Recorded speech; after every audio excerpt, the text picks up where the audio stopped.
Welcome to episode 1789 of Toronto Mic'd. Proudly brought to you by Great Lakes Brewery, a fiercely independent craft brewery who believes in supporting communities, good times, and brewing amazing beer. Order online for free local home delivery in the GTA. Palma Pasta. Enjoy the taste of fresh, homemade Italian pasta and entrees from Palma Pasta in Mississauga and Oakville.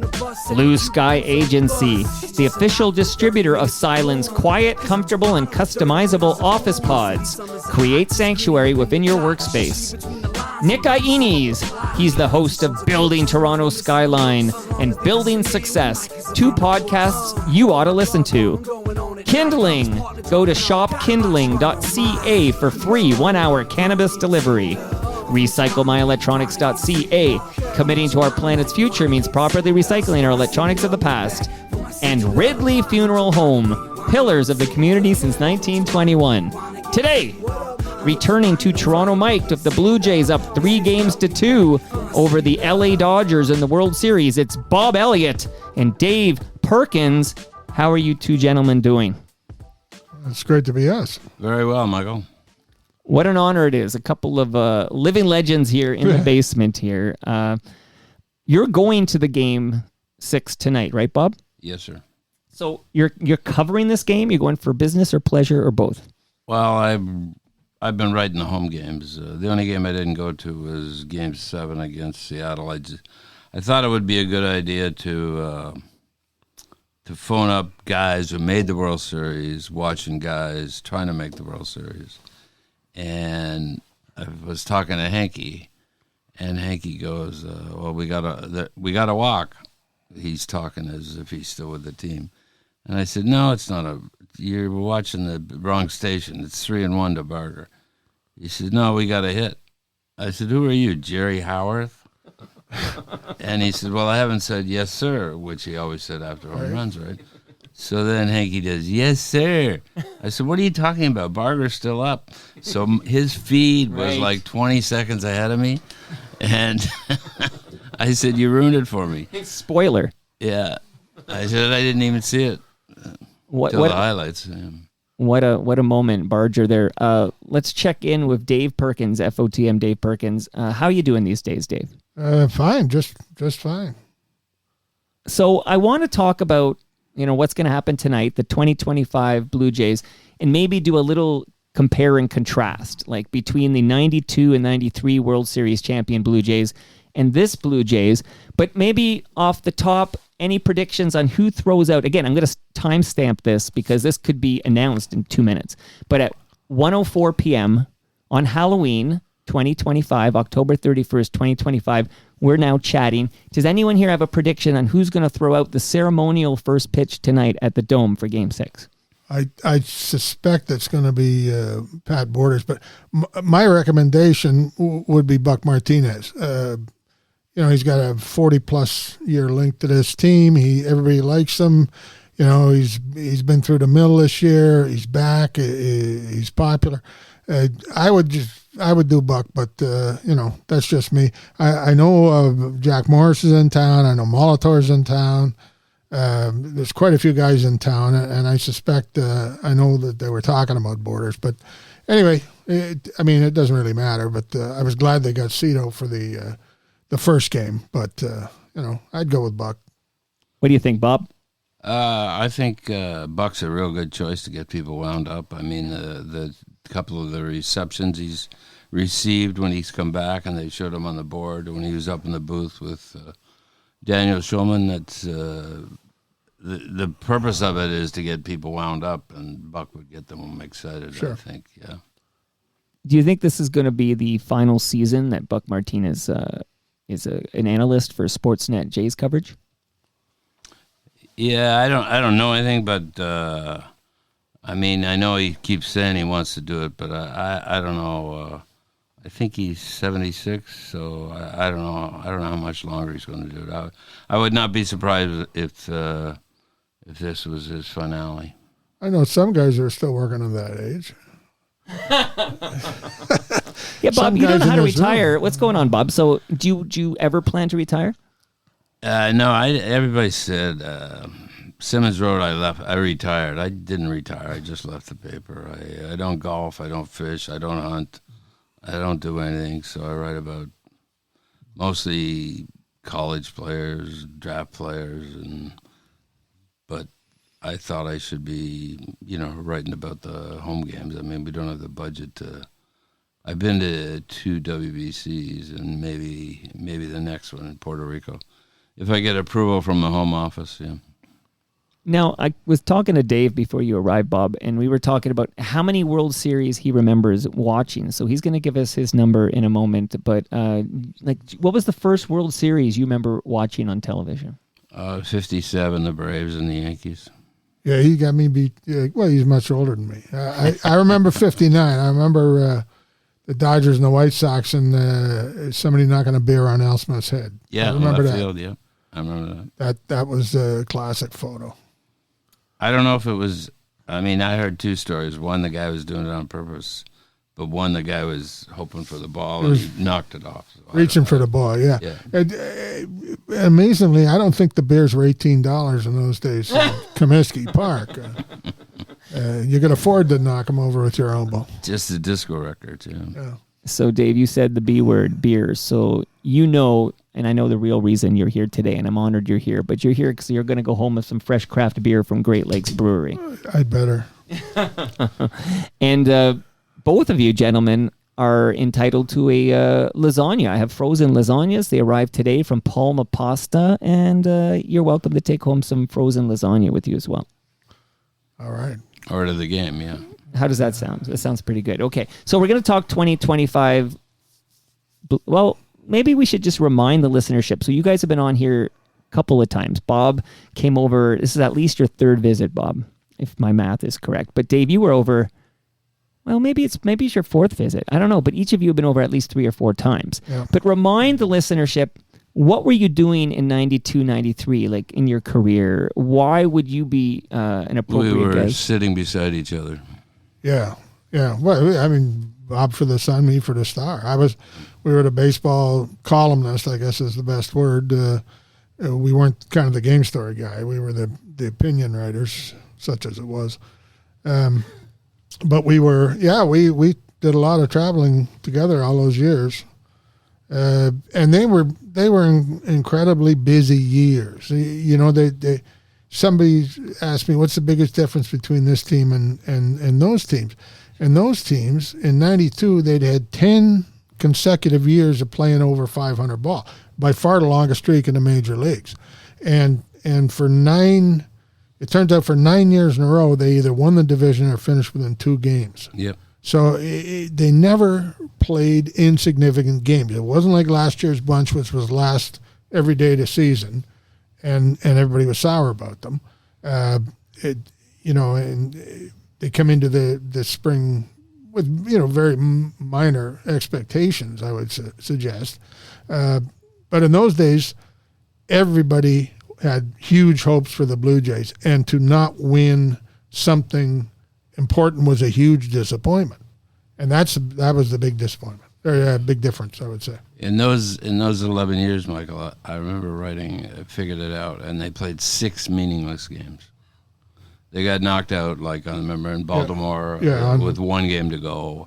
They got knocked out on a Saturday with 1 game to go. They got knocked out on the Friday with, But you should tell the people what your attire. I mean, well, we're all going to take a photo. There's not too many guys wearing that today. And it's faux retro. I left mine at home. So this is like it's a retro jacket, Blue Jays jacket from the first 2 World Series, and it was gifted to me just a couple of winters ago. So it's faux retro. That's a big thing now, right? Pretend like you held on to this thing since the early '90s, but of course you didn't. But I'm gonna show it off in the tree photo here, which I can't wait to do. But so it's interesting to me that you two might have been sitting beside each other for Game 6 in 93. So is it fair to say you guys could have hugged not that you would cheer in the press box. No, that wouldn't happen. But you could have hugged each other when Joe Carter hit the walk-off homer in the 9th inning of Game 6. No, we didn't hug each other. No, but you could have.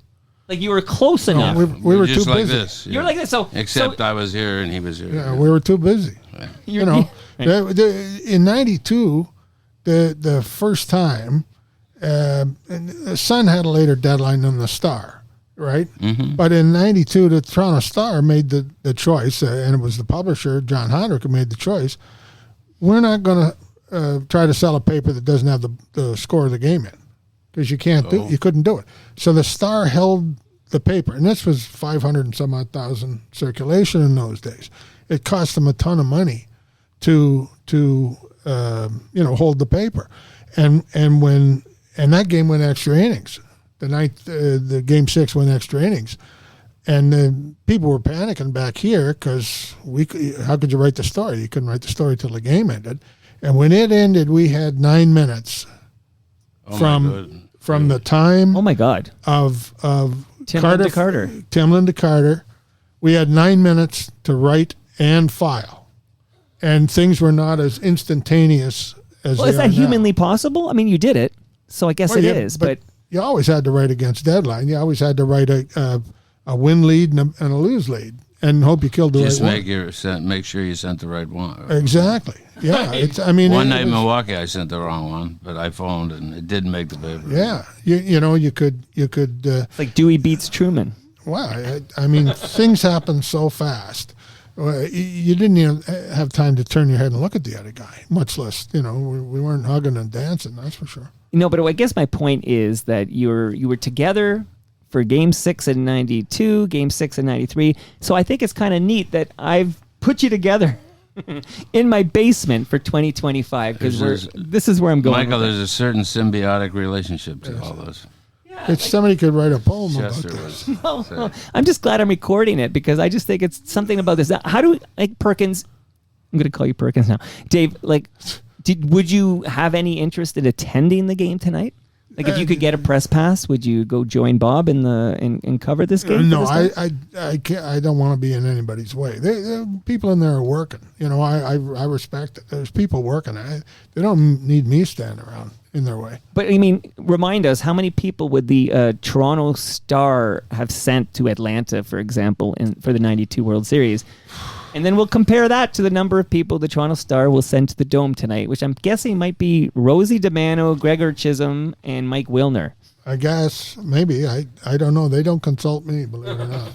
It's significantly, there's probably I'm retired. room for I've been you, is what I'm retired saying. 13 years, so they don't consult me. But you are doing some writing for the Star, I Well, whenever there's an old-time thing, they got nobody there who remembered it, and I remember everything, unfortunately. So they asked me to pump something out, so I, invest half an hour and pump something out. It's all in my head, and unfortunately, I've still got all my scorebooks. So, and I kept a good scorebook. Oh yeah, terrific scorebook. So I can just glance at something. I know exactly who hit the double and who didn't, and blah blah blah. So it's easy for me to reconstitute this stuff. It kind of reminds me of I had a chat with Damian Cox years ago, and I was asking him about Bill Barilko, and he was telling me that when he could. Damian covered Bill Barilko. No, but Milt Dunnell did, and he could just go to his colleague and ask him what kind of player was Bill. Like, talk to me about Bill, and he had somebody there who could. And it's awesome that you two are still producing content we can consume because you guys were there. So you guys have seen the Toronto Blue Jays. You guys have covered. A lot of us have seen it. I watched it on TV. But you have covered the Toronto Blue Jays winning the World Series. So I just think it's awesome that you're still pumping out content that we can consume. Yeah, well, I don't pump too much. Bob does the pumping. Bob's still pumping. And Bob, where's that jacket? Tell me about your jacket. It says it's got Bob Elliott 2003 to 17. That's we used to go to Wyoming, fly into Denver on a Thursday, see a basketball game Friday, go to the football game Saturday. Depending upon how cold it was, some guys would go straight to a place called the Library, which wasn't a library, it was a bar. You're kidding. And it started with 4 guys, I think, and by the third year, we were in a bus. There was 33 people, so Fergozzi went, Caston went, Clint Hurdle went. We had it was mostly scouts, mostly writers, but So, anyways, I missed in 2018, and I got sick in 2019. So I've been back, and they told me I remember asking the guy, "Can I fly?" and to New Brunswick to see my grandchildren. He says, "Yeah, you can fly. You can fly anywhere except the Swiss Alps, Mexico City, and Denver because of the altitude." So I haven't been back. So that, in other words, that jacket's a little old. Yes. Well, 2017. I got a better one. You know this new documentary on Who Killed the Expos? Yes. Blah, I blah, watched blah. it this morning. Yeah. Well, did you see me in it? I'm in it. Yes, I did. For about behind the cage. for about 5 seconds. I got to see this still. Okay. I'm in. It's around 19 minutes. I'm in it for like 5 or 6 seconds, standing behind Charles Bronfman. Oh, it was Charles? Charles Okay. Bronfman. And the worst part is I still have the same jacket somewhere in my closet. So hey, I haven't seen it yet, but is Richard Griffin in this? No, I How didn't come? see him. This thing missed the boat, in my opinion. But Yeah. I think it badly missed the boat, but that's a story for another day. But there's a lot of people they should have talked to that they didn't. Well, as I remember, you replaced yourself with Richard Griffin, or what's the story? Yeah. When I was a baseball columnist, and after the '93, I made a huge mistake. I went in to become sports editor, which was terrible, and so I had to hire a replacement for myself as a baseball columnist, and I hired Rich. And Good hire. Yeah, well, some people never forgave me, so we won't mention who. But anyway, that was. I think I know. You're only going back 31 years on that. Yeah, I'm going to read something for Bob here, and then we're going to get into the 2025 Blue Jays, okay? And we can do a little comparing and contrasting along the way, and I'll just try to shut up and listen because I've got Bob Elliott and Dave Perkins here, for goodness sakes. Nobody wants to hear my voice. But this is from a guy we call in the community here Canada Kev. Canada Kev, you got to go to shopkindling.ca for your cannabis, right, buddy? Kev does, I'm sure. But Canada Kev writes, "Hey, Mike, my boy Jack is watching his old coach Bob. He's watching on live.torontomike.com. Live? Yeah. This is live? It's live for people who know about Better live. comb my hair. You look great, by the way. Camera too loves you. Hey, Mike, my boy Jack is watching his old coach Bob. He loved Bob and learned so much from him. Bob would know him as the shortstop Skinny from the Mississauga Twins. Yeah, I remember Skinny. Yeah. Jack sent me this question for Bob, so I haven't even read this yet, so hopefully this is appropriate here. It'll be a good one from Skinny. Wait, Jack sent me this question for, can you send a message on your account because you need to log in? Oh, okay. So I hope I get this right. I'm reading it now for the first time. But what do you think about the Blue Jays bullpen? This will be a good segue because I want to talk 2025 Blue Jays now because I'm feeling it. We might be clinching Game 6 tonight. It's at the Dome. I'm pretty jazzed. A lot of Jays fans are excited about tonight. This is hasn't happened in 32 years. But the question here is, maybe we'll start with this, but what do you, Bob, and I want you, Dave, also to answer this, what do you think about the Blue Jays bullpen and how they've used them in this postseason? So at this point, I'm actually going to try to retreat into the background. I would love it for you two to just talk about these 2025 Jays who have surprised the F out of me. I can't swear in front of Bob Elliott. They've surprised me immensely. Please. I could. You have. What? I would say they're talking about their deadline deals, like Dominguez, Sir Anthony, he might be downgraded to Mr. Anthony, I think. He walks too many people for me to be pitching in the 8th inning. And Varland throws the crap out of it.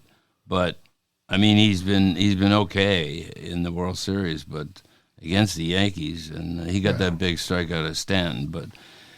And against Seattle, he gave up some big ones. My take on a bullpen is it's not good, but it's good enough. Yeah. You know what I mean? It's not a great bullpen. And I'm a little confused by the way it's used, but I'm a little confused by a lot of things they do. So I've given up, trying to figure it out. Well, the little thing made zero against Raleigh. That made 0 sense. Yeah. Bringing in a left-hander to face a guy with a right-handed guy with 60 home runs. Yeah. I mean, well, I mean, you go back, you hate to dwell on this kind of stuff, but in the game where they blew the 8-1 lead, they brought in a left-hander to turn around, who was it? Carlos Santana. The Twins. No, it was Carlos Santana. They brought in the lefty, the guy who left one thing. I can't remember that one. But Santana hit the 3-run homer, and they started back. Remember when they were coming back from 8-1? Yeah. And it was all about, well, we wanted to turn this guy around. And I'm thinking, sometimes they do things, you know what I mean? Like the game 2 against the Yankees when they're leading 12-0 or whatever it was. Oh yeah, and it's like he wanted to give everybody a participation ribbon. And now it's 11-7, bringing in everybody, and then the next thing you know, it's 11-6 or 7 or whatever, and the Yankees were come back to life. Yeah. There are certain things that happen, and I wonder, but once again, it's good enough, and it's way better than the Dodger bullpen. Yes, I don't know how the Dodgers got to this point with this bullpen. I understand maybe their second best guy, their best left-hander, is out for, family reasons. I get that. But everybody's losing somebody at this time of year. Yep. Everybody's missing somebody. So, but that Seattle game, that's the one you're talking about, the 8-1 game. Yeah. So it was our 50th anniversary, but it was celebrated on our 51st. So we're in Victoria, taking the ferry over, and from Vancouver to Victoria. And so I'm like trying to look at my phone, and my wife's yelling at me. So we're on this ferry. Yeah, it's supposed to be a vacation, So I don't look at it. So I go to the washroom, and I sneak a peek, and it's 8-1. So now I'm sitting in the hotel room, and I don't know what station it is, So 11 o'clock news comes on, and there's streamers and everything, and I was watching Seattle news. Like I thought, I'm thinking who's going to pitch Game 3, and here it was. Seattle came back and whomped them. Yeah. As Richard wrote, they figured every possibility except for Berrios would have the best game of his life. Well, better times now. So maybe let's get into it here. I'll throw a name at you, and then we'll talk generally about how surprising this 2025 team, but how I think they're an extremely likable team and an exciting team, an entertaining team. It's all coming together. We're up 3-2. Game 6 is tonight. But can we just talk a moment, because you guys have seen a lot of baseball. Have we ever seen somebody do what we're seeing from Trey Yesavage? No, I haven't. No, it's spectacular. They haven't figured him out. And everybody gets figured out sooner or later, but he hasn't. And, second look the other night, the Dodgers just seemed to have less of a clue than they did the first time. But I don't think he had his good pitch the first time they saw him. So as Smolt said, that was basically the first time they saw that pitch. But I don't know. Like a friend of mine phoned me last night, and he says, this guy's going to win 20 games for 10 years. I said, yeah, you remember Alek Manoah? You remember Fidrich? Stuff happens. Yeah. They're like 3-year-olds at Woodbine, they break down. Of course, yeah. And, Bowden Francis a year ago. Yeah. Right? The pitcher of the month. That was only a year ago. So, God bless this kid. He's been great. And, let's give him a chance to, the next thing you need out of a great player or pitcher is longevity. That's what makes them great. It isn't, a hot couple of weeks or a hot couple of months or a hot season. It's longevity. So, great start. You couldn't have a better start. So let's just back up and watch them go. And seemingly out of nowhere, because the average Jays fan didn't really hear this name Trey Yesavage until August? No, but he was a first-round pick last year. Yeah, but the average Jays fan couldn't tell you the first-round pick. Right. But by the same token, for 5 years you heard what a great pitcher Nate Pearson was going to be. Yeah. And it doesn't work out. Martinez kid. And or Elvis Martinez, and now he's been really, the hype machine starts on everybody, and you sometimes need to back up and say, let's give him a chance. Let's see how this plays out. Let's not declare greatness, too early. It's things can go wrong. That's all we're saying. Like, I love Baseball America. It does a wonderful job and everything, but I was talking to a guy once, and I said, what about this kid? Because he had a Blue Jay prospect. It was years ago. And he says, everybody in Baseball America has a great future, except for the guys in the obit column. Yeah. Shout out to Ridley Funeral Home. But I mean, we were around. We were still out there when Roy Halladay threw a 9-inning near no hitter. I was in his there. Second start, right? He won out from a no hitter. Yeah. And Roy yeah. Halladay, who we now know 30 years later, or almost 30 years later, is in the Hall of Fame and deservedly so, and blah blah blah. But after that no hitter, what happened? He ended up Went down in A-ball, Dunedin, yeah. getting rebuilt right from Were the you ground there up. that day? Yeah, The when Bucks sent him down? The day was sent. No, I was there the day the no hitter when it was Higginson, Bobby, right? yeah. And who caught the ball in the outfield? Dave Steve. Dave Steve sitting in the did he? bullpen. Yeah, Really? which was the most ironic thing imaginable. Steve had spent his career, it sounds like, with 8 2/3 inning no hitters, Yeah. right? You know, that reminds me of the story you guys shared. I think it was maybe the first time you guys were on the show together, but you told me the story of Dick Schofield, right? With Yeah, that was Dick Schofield. So there's been 2 walk-offs to Right. clinch a World Series. Well, you tell the story quickly, because then That was my setup column for the World Series. 1960, Bill Mazeroski hit the first walk-off World Series home run, and the Pirates shortstop was Dick Schofield, the father. And in '93, Dick Schofield Jr. was a Blue Jay bench guy, and I remember talking to him. This is my setup column in the World Series, and said, "You know your dad's in the picture greeting." Bill Mazeroski at home plate in Forbes Field, 1960. He said, "Oh, I know all about it. We got the picture at home." And he said, "Wouldn't it be something if I was blah, blah, blah?" So 2 weeks later, Joe Carter hits the home run, second walk-off home run in World Series. And there is a picture, and Dick Schofield Jr. is in virtually the same position Really? in regards to home plate that his father was in regards to Mazeroski 33 years earlier. And I always say that was the one kind of called shot I ever had on a setup column. So I remember you telling that story. This is years ago now when you first visited, and I got goosebumps then. I got them again now, but I've been dining out on that story. Like, I've been sharing that story left, right, and center. That's a great story. But here's one not as good as that. But I'm sure you guys know this because you're Bob Elliott and Dave Perkins. But I know that first game of these World Series, I guess Dalton Varsho went deep. I think he got the first homer of this in the first game of this World Series for the Jays anyways. And his dad, Gary Varsho, played with Darren Dalton.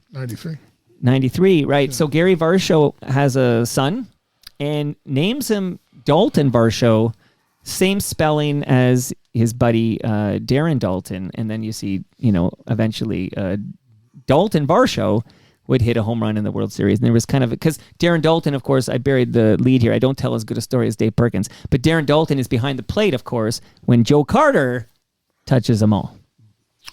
Not as good as the Schofield story. I got to work on it, right, Bobby? No, that was good. Darren Dalton, he died at a very early age, and I remember the one guy was a reliever. But they asked him about Dalton after he passed, and he said he's a man's man and he's every woman's dream. There you go. They say the same thing about Dave Perkins. Yeah, right. One thing I would say about Varsho, I would say this guy is easily the best center fielder they've had since Devon White, and I would almost go to say he's as good a defensive player, period, as they've had since those days. Yeah, he'd be above Pilar, yeah. Yeah, and the other guys. I mean and Mosby. Yeah. But Mosby was before Devon White. Sure. Yep. But I mean that's how good this guy is in center. He had the one bad game in the playoffs. I'm not sure, maybe in Seattle or something, and it was absolutely shocking to see him kind of mistime a jump on a fly ball. Like, it was absolutely shocking.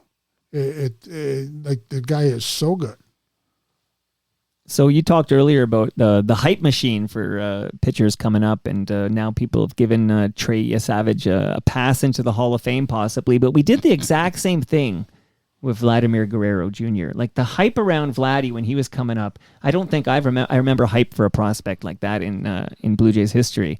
Although I only kind of started tuning in '83. But I'm wondering, as we, here we are on October 31st, 2025, and if all goes well, we'll win in 6 tonight. Who knows? We haven't seen this game yet. But maybe if you two don't mind talking about Vladdy Guerrero Jr., the player he's become, and what he means to this team. Well, he won Baseball America's Player of the Year. The only other Blue Jay to win it, Derek Bell. Right.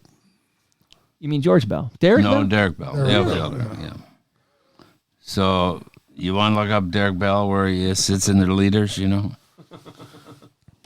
So how does Derek Bell win that? Well, he had a great year at Syracuse, Okay, I see. Yeah. It's because nobody knows nothing, basically.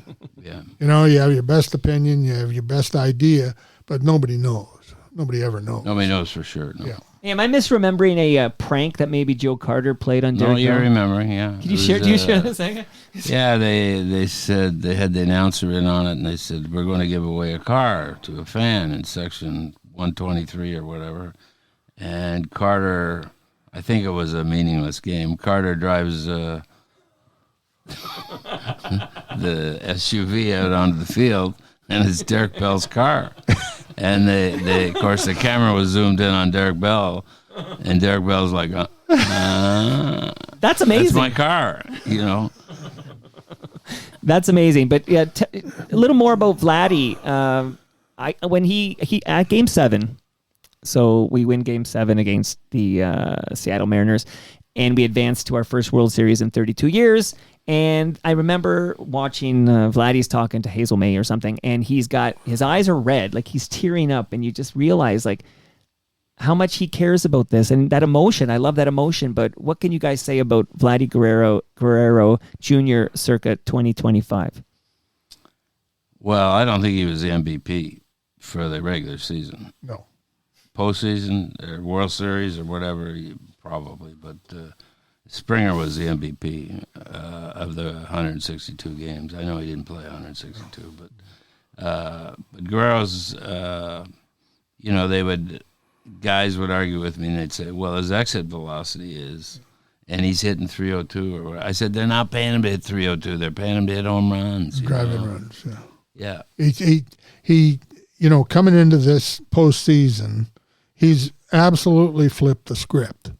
He was a career 136 batter. Yep. In the postseason. He was like Bonds. Not before this year. And the last time anybody remembers in the postseason, he was getting picked off second base to kill that rally against the Twins. Right.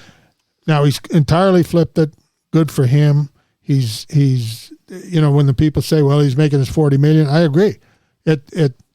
Whatever the salary is, I don't really care anymore. The salaries are crazy. You either earn what you're making or you don't.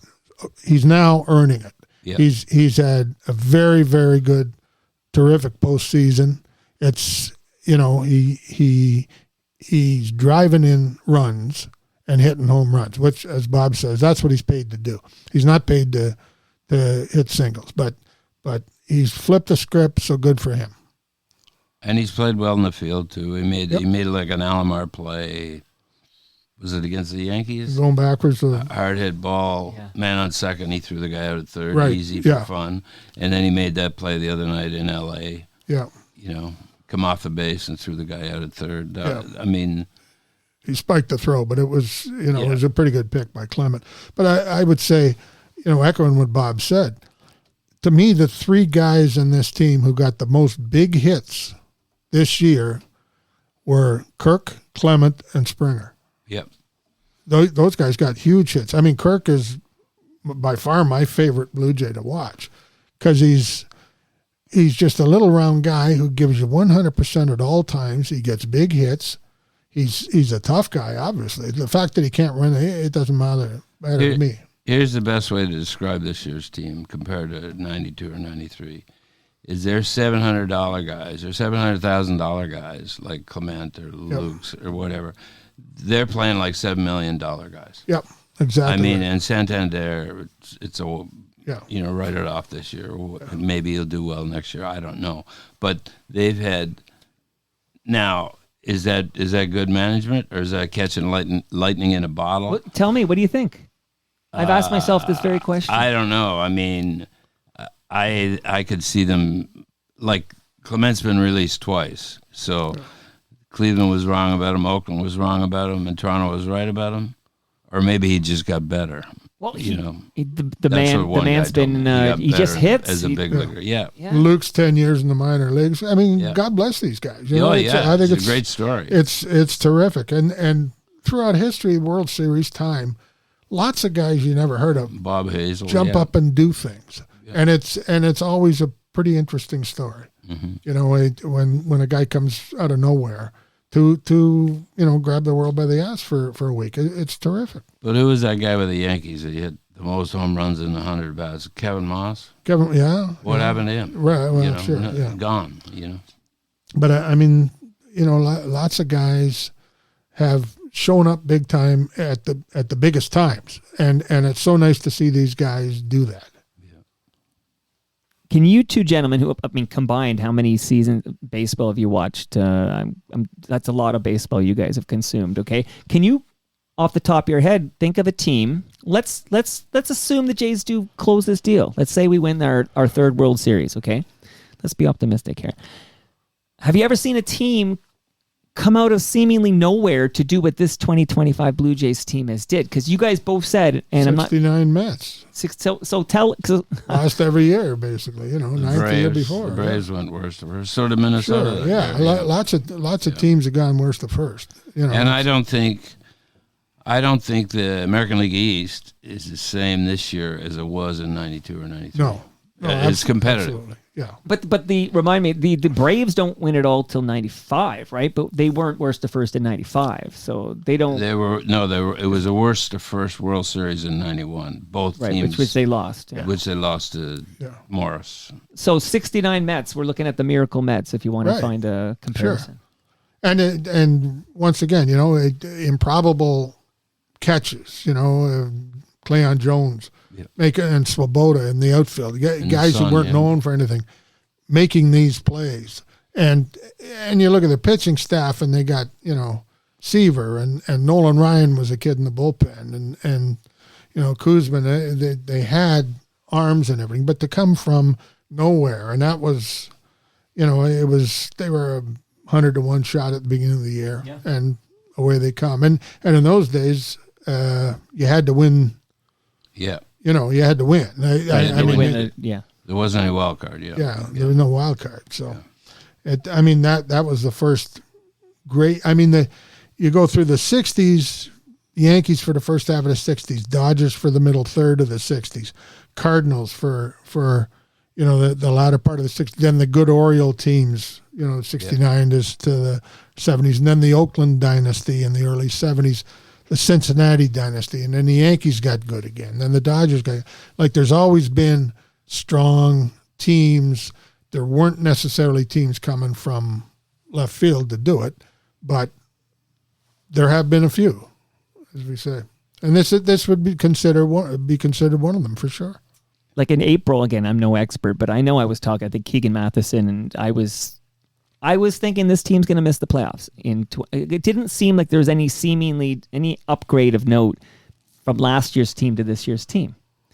And again, these names you dropped, Barger, Clement, Lucas, Schneider, to me, these are guys. These are just guys, and they're playing over their heads. Yeah. But all come together. But here, to me, the biggest difference of all was they started to catch the ball, and they've caught the ball pretty well all year. And they don't strike out a lot. Yeah, and they don't strike out a lot. They did early on. Yeah. But it seems that things changed once a couple of guys got hurt and got out of the lineup.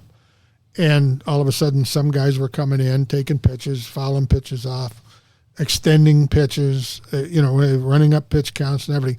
But to me, the biggest difference was they caught the ball. Jimenez is a terrific defender. Oh, tremendous. He's a great defender. That's why I think they're going to be all right if Bichette leaves. That guy can play shortstop. Yeah, exactly. What do you think happens with Bo? I think he's probably gone. That's my feeling. I think he wants to go, and I think he's probably gone. But I also think Eddie Rogers will want to spend more money than you can imagine to keep him. When I was writing, Michael, I mean, I don't know how many times I knocked Edward Rogers for not spending, so we have to compliment him for spending. Yeah. I mean, I kept reading, David versus Goliath. The one team's number 1 in salary and the other team's number 5. This is not David versus Goliath. Right. Yeah, I mean, this is a team with a huge payroll, and they weren't getting their money's worth before this year. Now they are. Yeah. And the payroll is going to go out of sight next year because they got 9 guys eligible for arbitration. Vladdy goes to $40 million. Mm-hmm. Jimenez goes to $15 million. I mean, Varsho's made 8 or 9 this year. He'd go on 15 or whatever in arbitration. Like there's a ton of numbers gonna go up. Nobody loses in arbitration. No, and like Bieber's Free agent. He got an option, so he can go free agent. So, I mean, he can turn down a $16 million, or he can go free agent. Well, he's going to get more than 16. He assured that the other night, I would say. I would think. So you mentioned Rogers spending money, and that's a good segue because I want to ask you about George Springer, because I remember when we signed George Springer, it was a sign like, okay, we are willing to spend some bucks and put together a team. But again, I'm no expert like you two. That's why you're here. But in 2024, when I was watching Blue Jays baseball, I was thinking I was watching an over-the-hill George Springer who was done, like in 2024. Oh, exactly. How about this spring? He had 1 hit, all of spring training. I mean, I know they don't play every day. They play every other game. They only play half the games, but 1 for Florida. That's not a good sign. And where was he last year? He was second last among qualified hitters, lowest average. So, like, how does this? I mean, I have no idea. He's 36 years old. Well, it's a fountain of youth thing. Once again, good for him. Sometimes old horses can put out a good race. Well, yeah, sometimes they do that though with banned substances. Like we're doing this clean, like that. Like Bonds can do what he does, but then we can find out he had assistance, right? So, by all accounts, Springer's doing this the good old-fashioned way. Well, on hay and oats, as we used to say.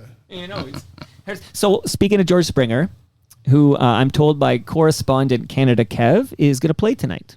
Like apparently, that's exciting for me personally that sees Springer in the lineup tonight. But in Game 7, as the DH. I believe so. I mean, of course, I think so. But in Game 7 of the ALDS, Springer hit, I'm trying to remember now, 3-run homer, right, in the 7th. Do I have those things right? The CS. ALCS. The ALCS, yeah, I'm sorry. Yeah. You know what? He hit it. I'll fix it in post. He hit it on Hankey's TV 20 seconds before it was on my TV. The ALCS, of course, against the Mariners. So I'm curious of you two who have seen all the big home runs in Blue Jays history, but where do you rank? Let's put a caveat here. Assuming the Jays win the World Series. Big assumption there, because we've got a lot of work still to do here. I say we, like I'm on the freaking team here. Okay.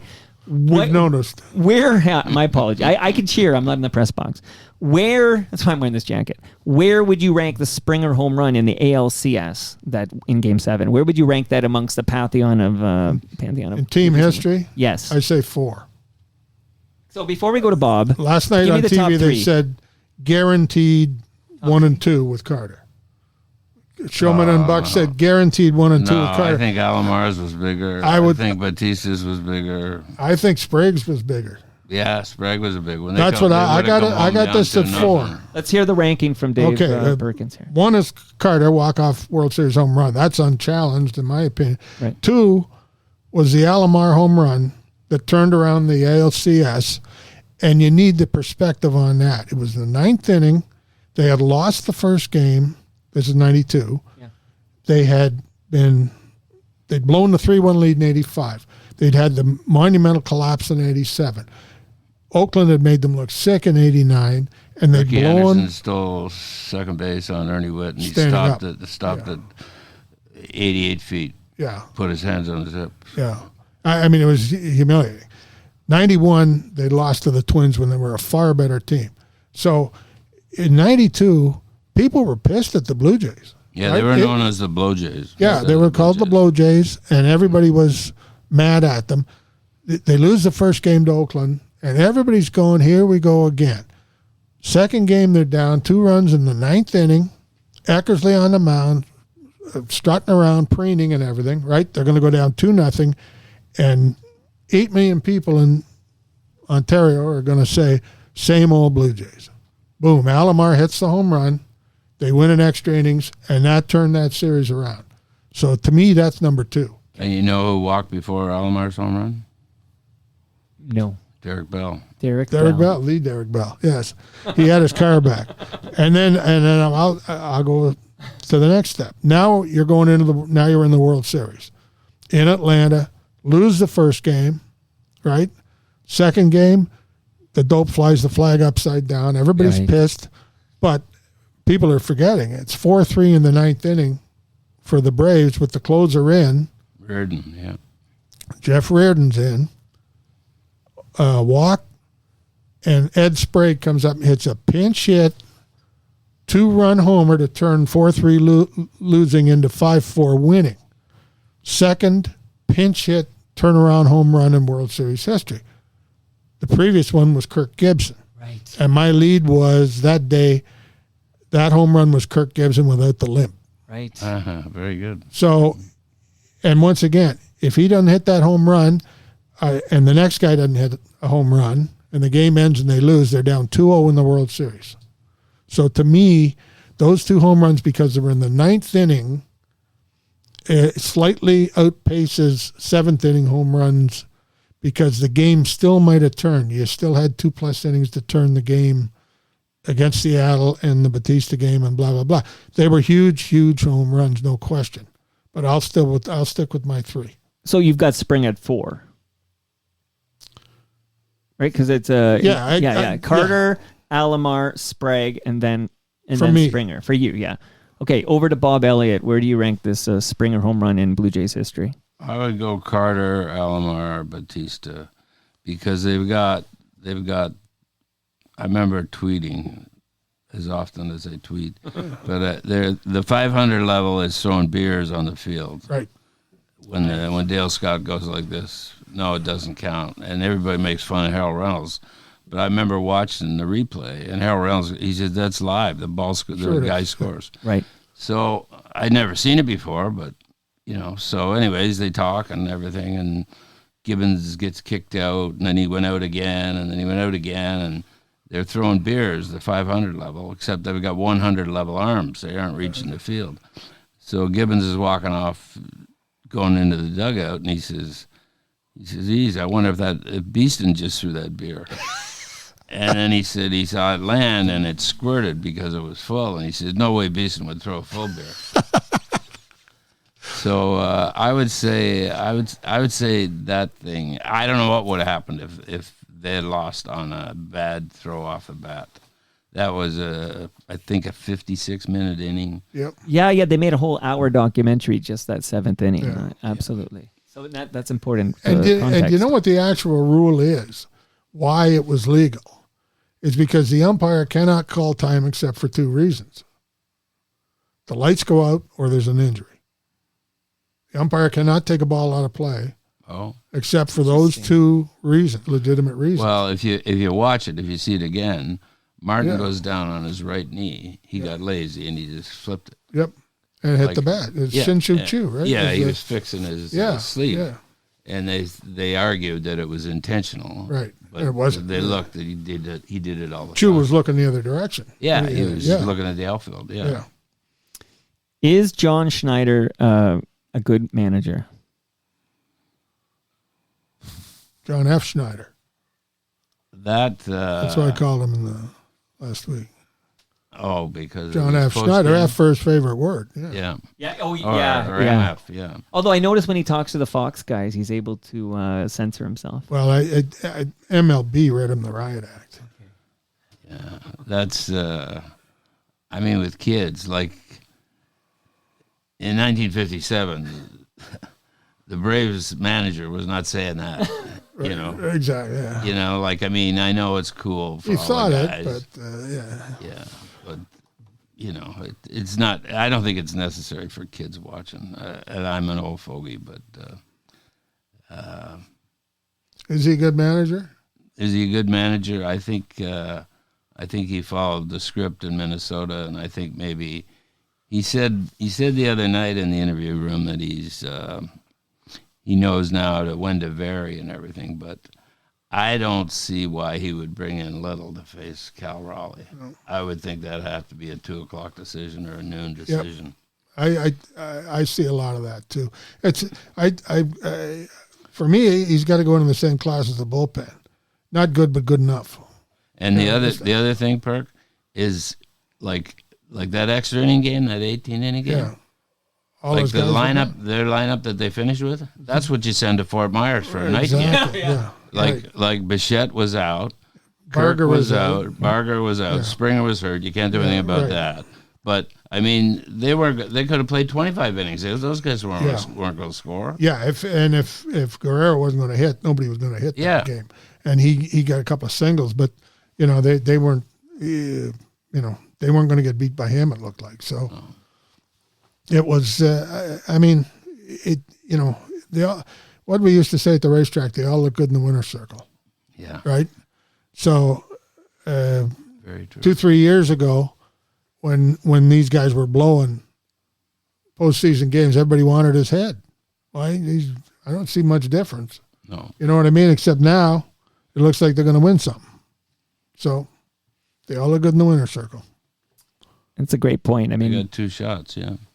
Yeah, 2 shots. So. Well, they had 2 shots in '92, and you know what happened in Game 6, right? Do you remember? The headline in the Toronto Star was "Tonight's the night," and the Metropolitan Toronto Police Department put out a parade route. Yeah, it was the city, wasn't it? Yeah. Yeah, the city put out a parade route. Said, "Well, we're going to go here, we're going to go there, and then we'll take the trophy over here, and blah blah blah." And I can remember Howard Starkman, who was the PR guy. They were irate, yeah. The Jays were nuts. They were so mad. They said, "This makes us look like jerks. We're counting chickens. The whole world's watching because of 3-2." And of course, Lonnie Smith hit a bomb off Jack Morris, and boom. Now it's back that we all got to get in the plane and go back to Atlanta. And the Jays were absolutely pissed, saying, it's kind of like chanting, "We don't need you" at Ohtani. Yeah. Right. You know what I mean? Like sometimes you don't want to poke the bear. To me that's like the Leaf fans chanting, "We want Florida." Right. Right? Right. I mean they're full brothers. What you wish for, yeah. They're full brothers here, all these fans, right? Yeah. We want Florida. Well, maybe they didn't. Maybe we don't poke Ohtani a little too much because As soon as Lonnie Smith hit the home run, Wicker phoned. Mark Wicker was in the football press box, now our main press box. Right. And he says, "Did you read that story about the parade route?" And I said, "Yeah, I did." He says, "Can you give me the streets?" So the paper was there. And I said, "Yeah, it's down Young or wherever it was. I forget." And so he said, "Thanks." And I'm thinking, what's he want that for? I said, "I know what he's right." Parade route. Yeah, it's so... Then the same thing can't happen this time because they're here just for 6 and/or 7, depending. There's no going back on the airplane, but that was one of those times you're kind of going, "Gee, let's maybe not do this." I have a question for you, Dave Perkins, that came in from a chap named Steve Cole. Steve says, "Ask Perkins about the time the Toronto Star had the opportunity to buy the New York Yankees. Goodman couldn't get the board to approve it." Correct. Yeah. That was before my time. That was in the 1960s. I I was around, but I wasn't working. I was still in high school or public school. I've never heard this story. Yeah. When CBS, 2 guys owned the Yankees. Del Webb? Webb was one of them, and a guy named Mike, I forget his name. Anyway, CBS was selling the Yankees, and it was $1.4 million. It was a ton of money. Martin Goodman, the late Martin Goodman, who was the Star president, and also the pitcher on the fastball team later on when I was a catcher on the Star fastball team. Anyway, Goodman had attended Columbia University in New York, and he was a huge Yankee fan. Oh. And he had, relations and friends in New York and everything, and heard that the Yankees were indeed for sale. So Goodman tried to get the Toronto Star to buy it. And the Toronto Star had more money than Yoko Ono in those days. You know, they were loaded. Right. And Beelan Hondrick, who ran everything, he didn't know a baseball from that can of beer. You know, Beelan was not a sports guy, but it was left up to the board. The board would not go for the expenditure. 1.4 million, of course, what's it worth? I mean, billions of dollars, you know. So the CBS sold the Yankees, and I just can't remember the name of the guys who bought them, but Mike somebody, I remember the guy, long curly hair. Anyway, and then he sold it to Steinbrenner, and away he went. But that's a fact. Martin Goodman, and we used to, in the 70s when I started playing ball for the Star team, and I was catching, Marty was pitching, he'd lament. You know, and I mean, this is when the Yankees were beating the Royals every year and go to the World Series, and right. You know, and he'd lament, "It could have been us. We could own them. We blah blah blah." But no, the gentleman who asked the question was 100% right. So what year would that have been, Perk? Early 60s? I'm going to say 64. Was Jack Kent Cook's team still here? Yeah, they were in 67. Yeah, but I mean, there was never any question of moving the Yankees here. That was not part of the deal. Oh, they just wanted to own the Yankees. You know, nobody in those days cared who owned what ball team, you know, or any kind of franchise. That's unbelievable. And shout out to the Martin Goodman Trail. I ride it every day. That's Marty. Yeah. Wow. I'll give you. So Marty was a pitcher, loved to pitch, and when he passed of cancer, and he was taking chemo, and he took chemo in his left arm so he could still pitch with his right. That's how. Wow. What kind of player he was. There's a chap named Len Lumbers. Here's a fun fact. Len Lumbers was the 1,000th unique guest on Toronto Mic'd, because he came over with Blake Bell, and we had Stephen Brunt on, because we did an episode recently where we made a pitch, pun intended. We made a pitch for Dave Steeb to be in Cooperstown. This was the premise here. So shout out to Len. So before I ask anything about Dave Steeb in Cooperstown, he is curious about something I'm also curious about. He goes, Len Lumbers is wondering which writers stoked your fires. That's you, Bob Elliott, and you, Dave Perkins. Because when Stephen Brunt was on, he mentioned Frayne and Abel as a couple of guys that stoked his fire as a writer. Who inspired you to write? I started working in Kingston, and we were on the 3rd floor, and on the 2nd floor was editorial. And I was walking by there one night, you know, at 4 a.m. or something. And I went in there, and they had the Winnipeg paper, and they had all these papers I'd never seen before. And they had the Detroit News, Watson Spolstra. Yeah. His grandson, I think he's the coach of the Heat, the Miami Heat, I think. Yeah.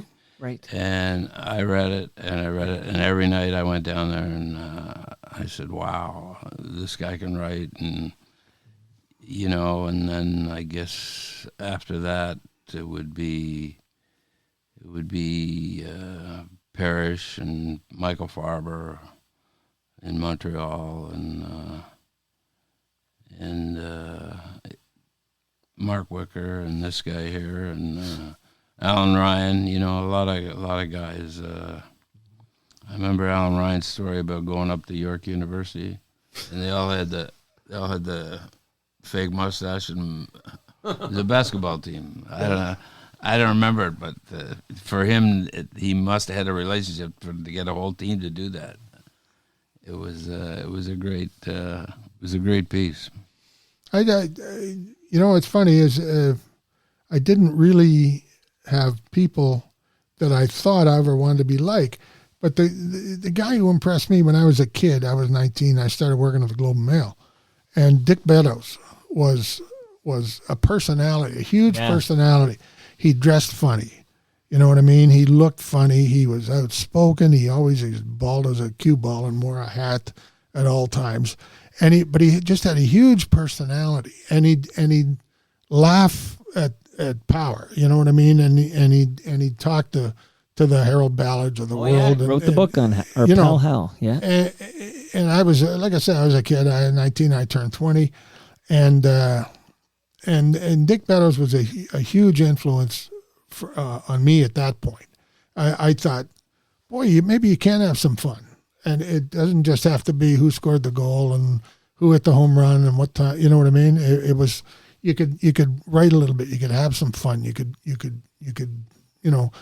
go beyond facts, figures, who, what, when kind of deal. So I would say Dick would be the first guy who kind of made me look that there was ways to do it. I got some breaking news you guys can react to here. We now know who will throw out the ceremonial first pitch for Game 6 tonight at the Dome. It is Devon White. Oh, good. Okay, well, that's fine. Yeah, I'd heard his name, too. Good for him. Well, That's a good pick. I mean, I hope they put on the screen that the catch in Game 3 Yeah. of The triple 92, play? the triple play that wasn't. But, Yeah. boy, you won't see many better catches. You know? The catch, we can now call that. Yeah, the catch. that was the next day. It was the catch. He gave me so when Alex makes the trade for Tulowitzki and Price, and they finish, they're playing like 680 ball, Right. something like crazy, Yeah. right? So on the radio, it's the best team in Blue Jay history. It's the best team in baseball. It's the best team in baseball history, right? Yeah. So one of the bosses says, why don't you get somebody to compare it to 92 and 93? So I asked Cito. He said, I ain't touching that one. No Right, thanks. yeah. And I talked to a couple of players, but Devon White was there that night. So he was going into Beeson's box. I said, you got a second? He said, yeah, sure. So we go and sit down in the old press box behind home plate.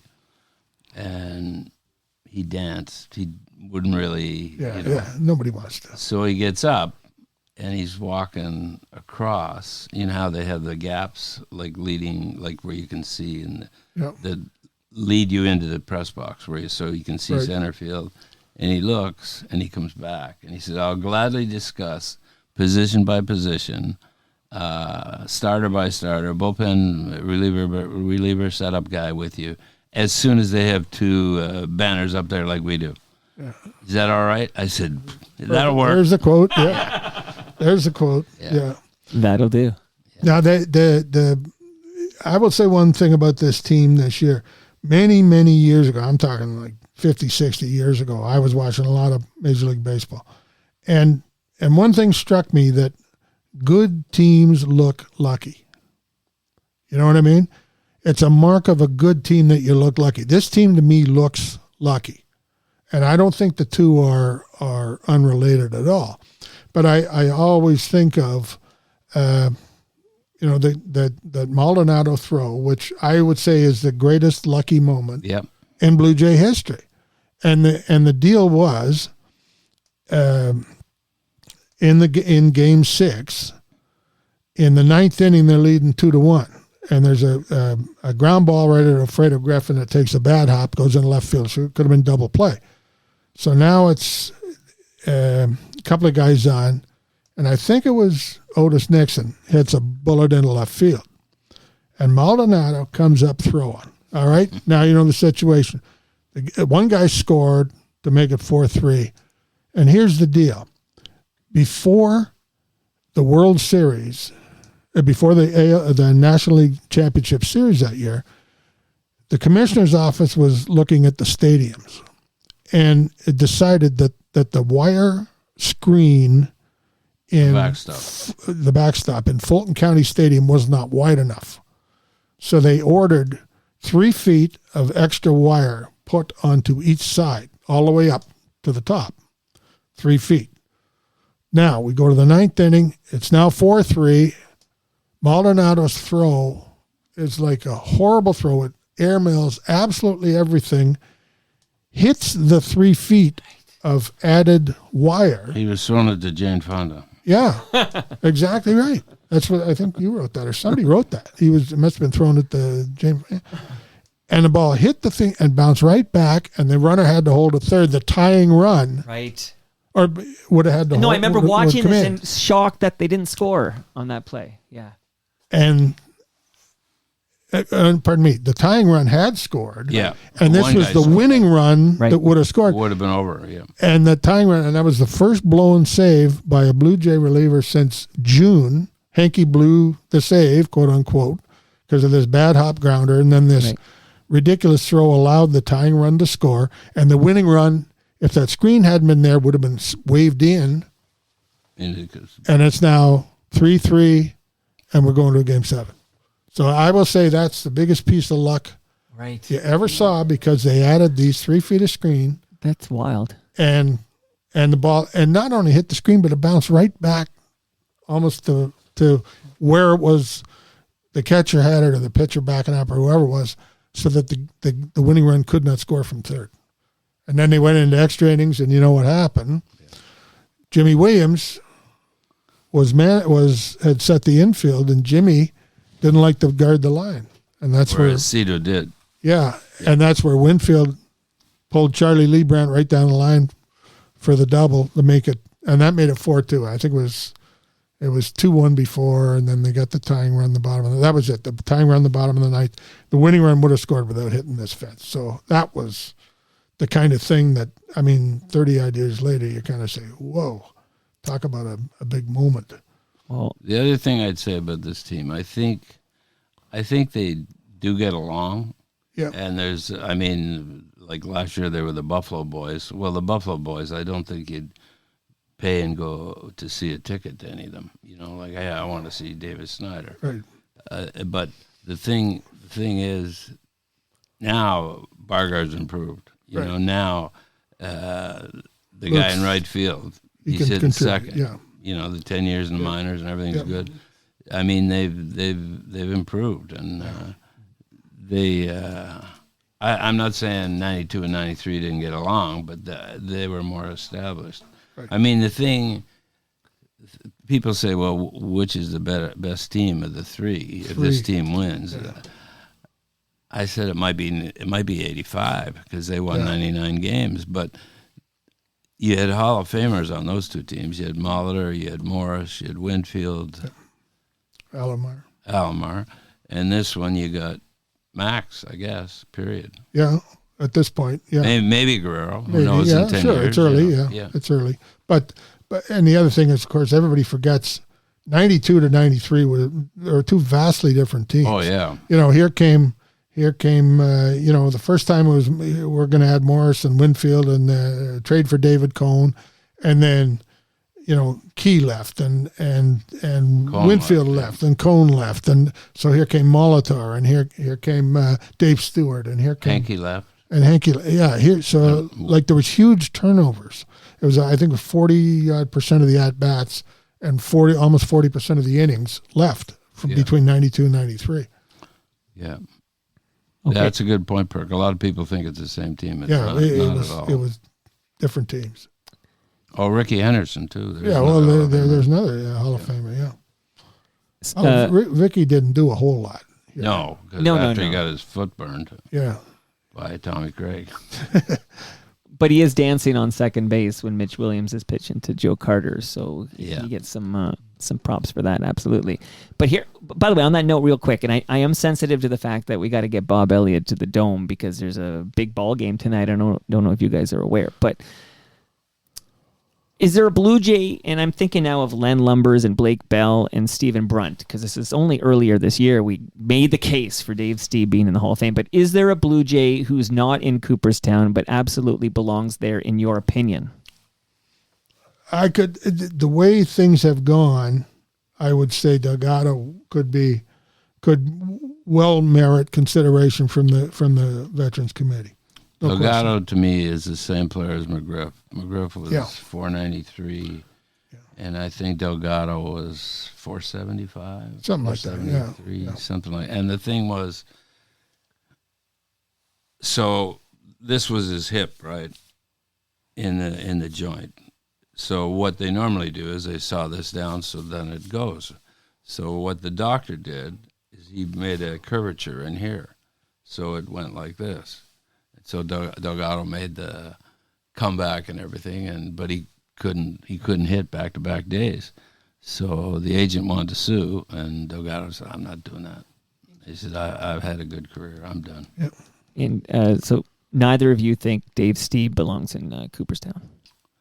He was on. Was it 2 years ago? Yeah. I think he might get another shot. I mean, they've changed the rules again. Yeah. So, like, if Bonds and Clements, if they're on this year, and they get less than whatever it is, 5 votes or 3 votes, I forget, but they're off. So that'll open it up for more people. Yeah. It's, that whole thing things have changed. And of course, you now have the specter of Trump wants to order people into the Hall of Fame, and the Hall of Fame seems ready to bend over and and do whatever they're told. So it'll be interesting to see what happens. Okay, I'm looking up the word encroachment here. Oh my goodness. Okay, so speaking of Trump here, if this Blue Jays team wins the World Series, that'll be the third World Series in franchise history, the first one in 32 years. But you already know that. But if they win, does this 2025 Toronto Blue Jays team visit the White House? What do you think? Well, as a 51st state, I guess we would have to. Oh, boo! I don't know. That's a good question. He would have. I don't know. Are our elbows up or are they down? I don't know. Remember a month ago I was asking. This is the question I asked tons of friends a month ago. As soon as they made the playoffs, I said, if these guys ever won the World Series, with Ed Rogers being a big mega guy, would they go? And overwhelmingly, people I know hang out with said they shouldn't, but they probably will. And it would depend whether or not they got an invitation. The Raptors in 19 did not get an invitation. Oh, they didn't? They did not get an invitation, but I can remember Danny Green had said when the topic was first raised, Danny said, it's a hard no for us. But they were never given the opportunity. I think the only ones who have turned down Trump were the Golden State Warriors of his first term, right? Oh. Kerr turned him down. Now, the Jays in 92 did go to see George Bush the Elder. HW.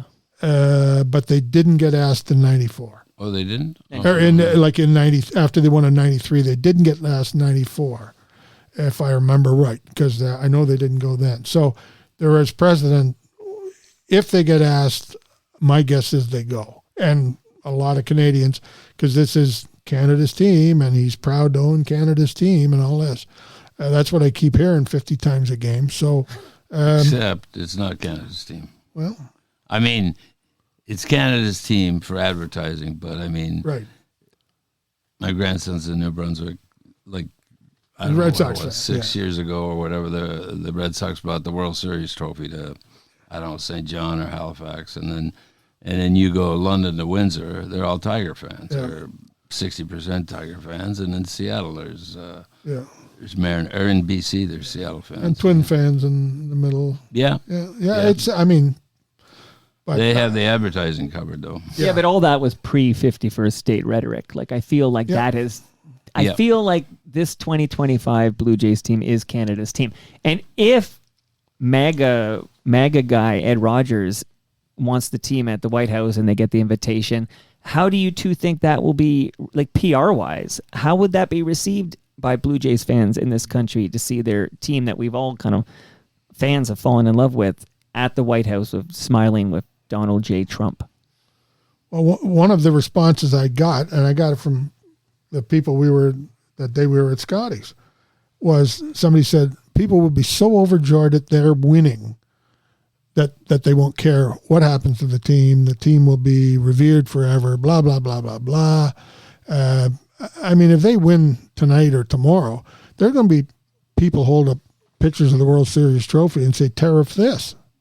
You know, I mean, 100%. You can see that coming. It's personal, yeah. So, and it was like that in 92 as well when the kid flew the flag upside down. People were pissed. Oh, yeah. Were absolutely pissed that this was some dumb 19-year-old Marine kid who didn't know anything who flew it upside down, and the apologies started. Remember the apologies?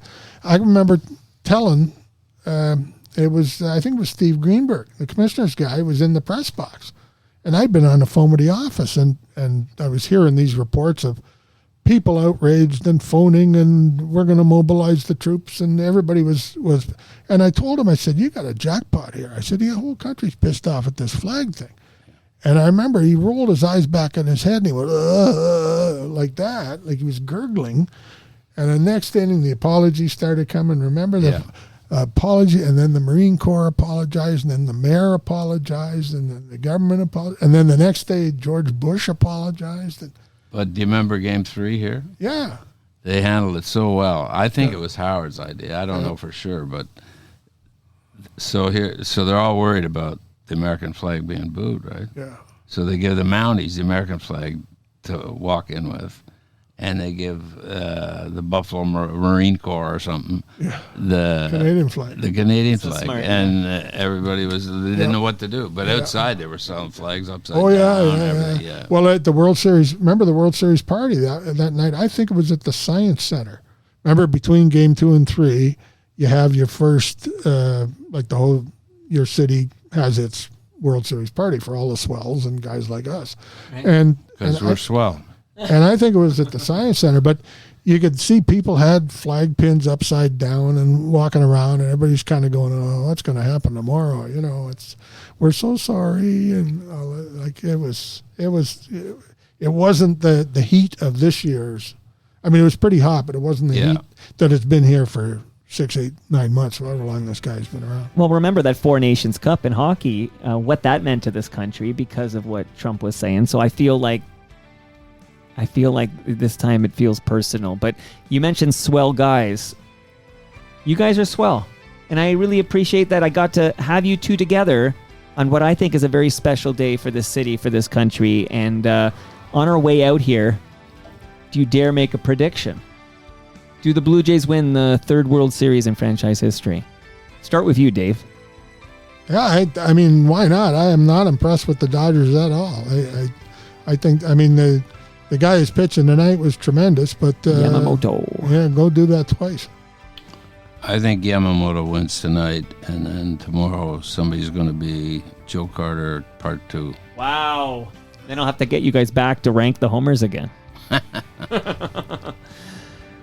Oh my goodness. Okay, it's strange, this confluence of events, because from 6 to 8 p.m. tonight, I'm fully consumed. I got 2 kids who are going trick-or-treating. Like, they're all jacked up for that. So it's like 6 to 8 is all trick-or-treating time. And then at 8 p.m. just one more. Yeah. Yeah. No more. Bob Elliott, this won't be the last time you're in this basement. I love these chats, and I appreciate you doing this. And Dave Perkins, we talked before we press record. We're going to get you back if I can, and before 2025 ends, we're going to get you back to talk about some other stuff. I hope so. But thank you guys for doing this. I appreciate it, and have fun at the Dome tonight, Bob. Okay, Michael, thank you very much. Take care. And that brings us to the end of our... What are we at here? 1,789th show. Watch your head there, Dave, when you get up. I know you're thinking of getting up there. Don't hit that head. Go to TorontoMike.com for all your Toronto Mike needs. And much love. Yeah. That's right. One at a time. Much love to all who made this possible. Again, that's Great Lakes Brewery. I've got beer for the guys here. Palma Pasta. I've got lasagnas for the guys. Nick Ieni's. I can't wait to have Nick Ieni's next week talking with Steve Paikin for his show, Building Success. And Jennifer McKelvey for Building Toronto Skyline. Those are 2 great episodes of Nick Ieni's podcast next week. Kindling. Smoke them if you got them. Go to shopkindling.ca. Order some cannabis. And in under an hour, it'll be in your hands discreetly. You can follow it online. It's amazing. Give it a shot. Shopkindling.ca. RecycleMyElectronics.ca. That's where you go if you have old electronics, old cables, old devices. You don't throw that in the garbage. You go to RecycleMyElectronics.ca, put in your postal code, and find out where to drop that off. Blue Sky Agency. Talk to Doug about Silen's quiet and private pods. These are awesome. He's Doug at BlueSkyAgency.ca. And shout out to Ridley Funeral Home. Hopefully the Dodgers will be put to rest tonight. See you all Monday. Checks his calendar in real time. Dwayne Morgan is my special guest Monday. That should be great. And then I have Finger 11, so Rainbow Butt Monkeys in the basement, Wednesday at 1 p.m. And then Ralph Benmergui drops by, Rabbi Ralph. We're going to have a good chat about everything. Hopefully we'll be talking about this World Series win. Oh, by the way, I skipped the weekends because I don't record on weekends, but Sunday morning, Sammy Cohn from The Watchmen is scheduled to be in this basement. Go Jays, go! Enjoy your night, Toronto. See you all Sunday.